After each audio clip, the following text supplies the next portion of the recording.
On a choisi de parler des coraux parce qu'on a tous entendu parler récemment des blanchissements de coraux sur la Grande Barrière en Australie. Donc il y en a eu un l'année dernière et un cette année, donc c'est vraiment brûlant au niveau de l'actualité. Et brûlant, c'est le cas de le dire, parce que le blanchissement des coraux est dû au réchauffement climatique. L'impact du blanchissement des coraux sur l'écosystème, il est multiple. Déjà pour les hommes, il faut savoir que les barrières de corail sont un rempart contre les tsunamis et les raz-de-marée.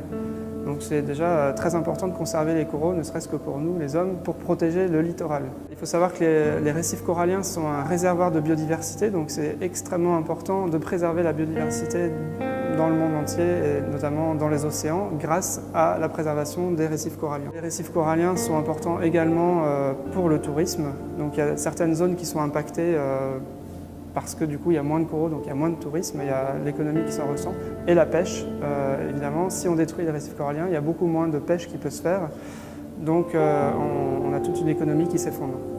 Le rôle de l'exposition à l'Aquarium de Paris, donc Corail Cœur de Vie, c'est de sensibiliser les gens, parce que la première chose à faire pour protéger les coraux, c'est de sensibiliser les jeunes générations.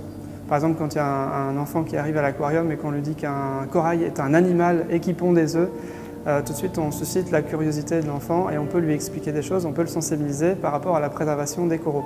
Donc ce qui est important, c'est de bien comprendre que si on veut préserver les coraux, c'est en limitant le réchauffement climatique qu'on y arrivera, parce que le blanchissement est dû à l'augmentation de la température. Une température de plus de 30 degrés dans l'eau est nuisible aux coraux, donc c'est sûr, dès qu'on dépasse 30 degrés, c'est quasiment la totalité des coraux qui blanchissent.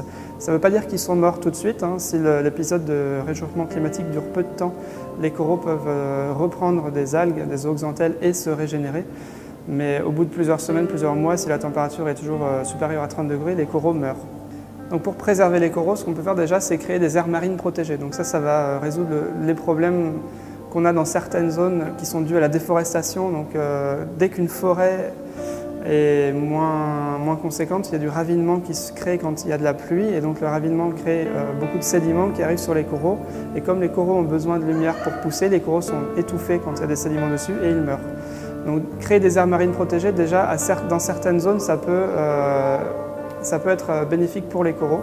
Je pense aussi à la surpêche, à la pêche à la dynamite qui est très présente dans certains endroits comme l'Indonésie. Donc si on interdit la pêche à la dynamite, on protège évidemment les coraux. Donc voilà, les aires marines protégées, ça ne veut pas dire qu'il faut créer forcément des sanctuaires où la pêche sera totalement interdite. On peut réserver certaines zones à la pêche de telle ou telle espèce pour préserver d'autres espèces.